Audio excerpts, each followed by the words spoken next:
Hello friends, it's Greg here again on the Blue Feather Ephemera channel.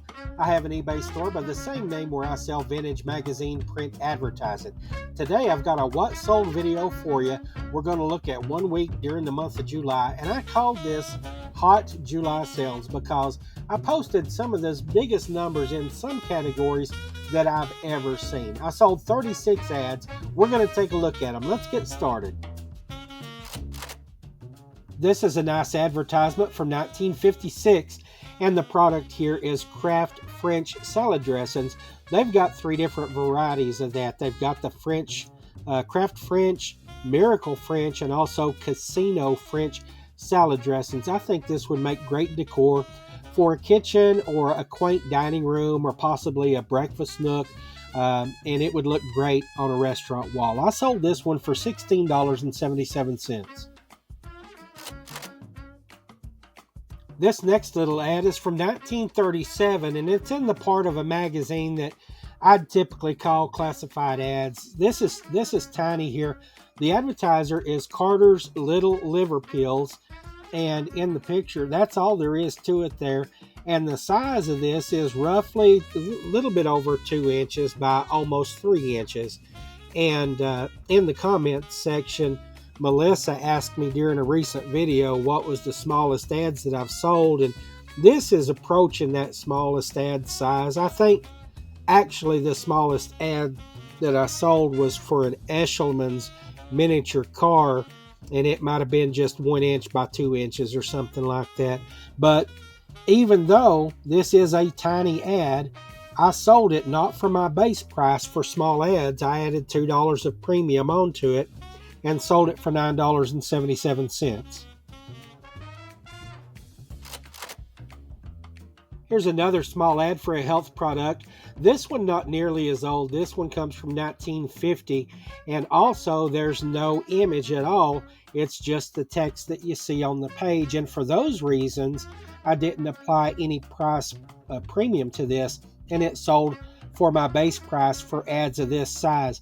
You can see here this is less than 3 inches, about 2.5 inches by 3 inches. I sold this for $7.77. The product is Pazo. I guess I'm pronouncing that correctly. And it's a product for hemorrhoids. It doesn't go into detail about the name, but it describes the symptoms of hemorrhoids that this product helps relieve. $7.77. Here's another health-related product. This one's not for people, though. This is actually a veterinary liniment. The brand is Absorbine, and notice I read thoroughly through the ad. It doesn't say Absorbine Junior, which is the product for athlete's foot and muscle ache and other things that are sold by that company. This Absorbine product ran in 1963, this advertisement did. And it's a small ad. It does have some art in the image, but where it's so new, I still charge the base price of $7.77. This next ad comes from 1976. It is an ad for Kayser Gallery, which is representing a seller for this statue by Frederic Remington called the Bronco Buster. And here's a little bit closer view of the image there. I'm a big Frederic Remington fan, not so much the sculpture as in the art, the paintings, and the color palette of the desert Southwest. But anyway, this sold for $16.77. This is one of my favorite advertisements of the week. I think the art is really neat on here. It's Kayser Lingerie from 1959. And up at the top it says, "It's almost wicked. You feel so beautiful." And it shows the red devil there playing the piccolo or whatever that little instrument is while she dances. Nice art here on this old ad. I sold it for $16.77. During the last What Sold video, there was quite a bit of focus on dogs. We had Scottish Terriers or Scotty dogs in several ads, including ads for black and white Scotch whiskey and also for, Scott Tissue. This week we've got dogs featured. This is Axelrod. He's a Basset Hound, and he's called the Worry Dog. And the company here that's advertising is Flying A Service. And I sold this for $14.77. In the text of the ad here, it says you can buy one of these Axelrod Worry Dog banks for 99 cents. Next up is a triple sale, 3 ads that went to the same customer.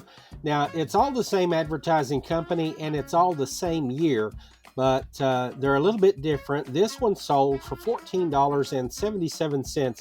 The advertiser is Minneapolis Honeywell Controls, and it's just talking about thermostats for the home. The second Honeywell advertisement from 1942 communicates the importance of automatic controls for residential heating, and it just talks about how that automatic control translates to fuel efficiency, which makes power reliably available to military bases and defense plants that are making war supplies. $16.77 on this one. That customer's third Honeywell ad also mentions the same product, the Chronotherm clock thermostat, but the real focus of this ad is the purchase of war bonds. In the detail here, the headline says a plan for post-war living, and you can see there that there is a plan for a future home that sits on a foundation of defense savings bonds. There's a little note clip there for the Federal Housing Authority, and you can see this couple, they're daydreaming about their future. Down at the bottom, there's a mention of outstanding achievement in war production. The Minneapolis and Wabash plants of Minneapolis Honeywell have been awarded the Army-Navy E for efficiency. And again, down at the bottom, there's mention if you live in a defense area, automatic heating and MH controls will be considered for priority rating. See your heating dealer. So there's a little bit more about that last ad as well. $16.77 for this one. Also, one of my favorites for the week is this 1953 advertisement for Kool-Aid. And you could buy this Kool-Aid by the pack and make it up and have it in a pitcher and store it in your refrigerator. It was a quick, refreshing treat. The flavors available in 1953 were orange, lemon lime, grape, cherry, raspberry, and strawberry. For a nickel a pack, it made 2 full quarts. I sold this for $16.77. I chose to include this one among the highlighted ads for the week, not because of its size or color or image or anything else, but just because it's the oldest ad of the week, 1926 here. The advertiser is the Premier Grand Piano Corporation. That's based in New York. I sold this ad for $9.77. You can see here on the screen that this is one of those advertisements where I chose to use just a portion of the advertisement as the primary listing photograph here, and that's just because of the cute picture here. This is a Parker Pens compact jotter, and it says that it's ideal for girl-sized hands. Here's the full ad, though. This is what the whole ad looked like. This company is based in Janesville, Wisconsin, and that's the town that this ad went back to. I sold it for $14.77. During the year and a half or so that this channel has existed, much has been made of the funny and sort of self-effacing advertisements from Volkswagen. This is a 1966 ad featuring Wilt Chamberlain. If you'll recall, just a couple of months ago, I sold a 1956 Sports Illustrated feature that talked about the NCAA Final Four. It was either 56 or 57, but Wilt Chamberlain was one of the college basketball players, and I said I didn't know who anybody else was in that ad except for Wilt Chamberlain, because Wilt Chamberlain did Volkswagen's ads, and this is the one that I had in mind. It says that they said it couldn't be done, and it couldn't. Wilt Chamberlain won't fit in a VW Beetle, but you will. I sold this ad for $16.77. This is kind of a unique ad from 1968 here, and I sell a lot of liquor ads, especially a lot of bourbon ads. This one from Old Crow I think is pretty neat because they're advertising their new tuck-away bottle, and it's a flat fifth bottle, and it shows the relative size of this bottle in this fellow's suitcase here. It's sort of an x-ray vision picture there, but it says that it tucks away in your suitcase as flat as a shirt, and I sold this ad for $16.77. Here's a nice 1952 ad from Kennecott Copper. Before I go into the detail here, let me just describe what's coming up. A couple more of these featured advertisements, and of featured ads, we'll have 18 altogether. Then I'm going to show you a glimpse of 18 others for a total of 36 ads shown this week. While we're looking at that brief glimpse of the other 18, I'm going to talk to you about a couple of special things, and then we'll look at the best sell of the week. The headline for this ad says, "His hands say, 'Go ahead, America.' He is a signal man," and it talks about how he directs traffic on the company's 160 miles of track inside its vast Utah mine. This ad sold for $16.77. Now we're looking at a 1965 ad for Stone Mountain, Georgia, and I've got to confess to you, the nerd in me has tried to turn this segment into a geology lesson because the granite pluton that formed Stone Mountain is fascinating to me, and I want to talk about that subject, but we're here about the advertising. What's neat about this, the other thing that's neat about this is you get to see Stone Mountain while it's under construction.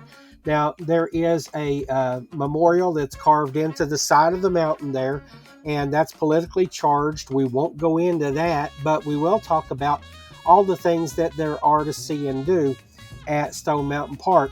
They have a scenic railroad. They have an aerial tram to the top of the mountain. They have a sky hike, which is a treetop bridge system. And up until I just learned this, I guess the last time I had my kids there was before 2005. And at that time, they had a car museum. I've learned it's no longer there since 2005. But they used to have a laser show and a fireworks show. Well, apparently now it's a drone and light show. Apparently they don't have fireworks anymore, at least not according to Google. But anyway, it's a real cool place to see. It's a great family outing. And I sold this advertisement for $18.77. This 1957 ad for Pennzoil shows a 1957 Mercury Monterey, and it also features this, I guess you'd call him a roughneck. He looks like a fellow who works in the Pennsylvania oil fields here. This ad sold for $18.77.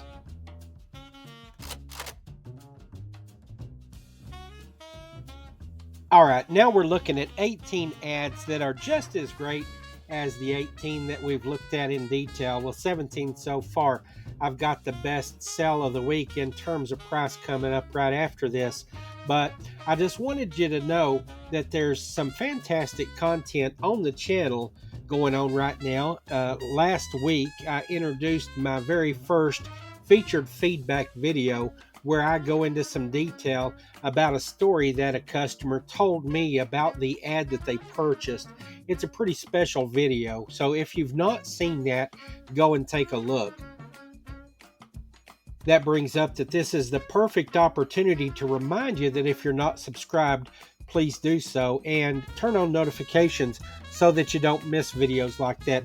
Sometimes this algorithm that YouTube uses to recommend videos to folks, because that's such a different format, it's a much shorter video, it might not end up among your recommended videos, and that's why you need to subscribe.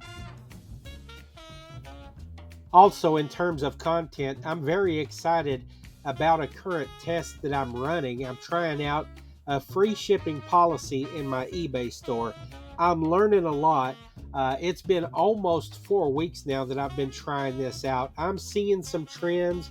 I'm seeing some things that I like. I think I'm also seeing some things that I don't like. I do intend to run this through the end of August, and I'll be keeping you up to date on how it's going. I've got a bonus topic video coming out in about a week where we're going to look at store traffic since I made this change. And the whole purpose of the change was to see if the algorithm treatment of free shipping plus buyer response would end up with a total higher revenue and a higher net revenue. So that's why I'm doing a deep dive on some of the numbers. So stay tuned to the channel for that. More videos to come. It just dawned on me. I said the test would run through the end of August, and I meant to say September. That's the plan, and I'm hoping to stick to it. The other thing that I want to mention, though, while these play, is I want to direct you to the comments section on my videos. Any video you watch, make sure you check out comments, because I'm just one guy doing the best he can. But what makes this channel truly great is all of the viewers that come at me with interest and information and some new ideas and suggestions and recommendations and lessons learned and, tried and failed, or, all that kind of stuff. I love hearing from you guys, and I think you'll get as much out of the comments section as I do. This last ad that I'll feature, this one came from a 1976 magazine, American Rifleman, I believe it was. This is a National Rifle Association collector's knife that you see on the advertisement, and it's celebrating the Second Amendment. When you look at the detail of it here, this is a 2-page ad, left side and right, and it just shows this engraved blade on the knife. It shows both sides. It has different images, a buffalo on one, and there's some patriotic emblems on the other side there, and it comes with a presentation case. And this was a nice ad. I sold it for $23.77. Okay, to wrap up, here are two big numbers on the screen. I sold 36 items, and that is by far the highest number of sales I've had during any week. By far, I mean by like 7 or 8. And then I also had a gross revenue of $523.43. That is the product total gross, and that's the highest number ever for me as well. Now, I'll be crunching these numbers in more detail and providing that to you later on. During the next bonus topic video, like I said before, though, we're going to look at store traffic numbers and take a little bit of a deep dive into that. So stay tuned for that. Well, I appreciate you watching to the end. I thank you, and I always appreciate your comments and your questions. And leave a message for me, even if it's just a friendly hello. I'd love to hear from you. Bye for now.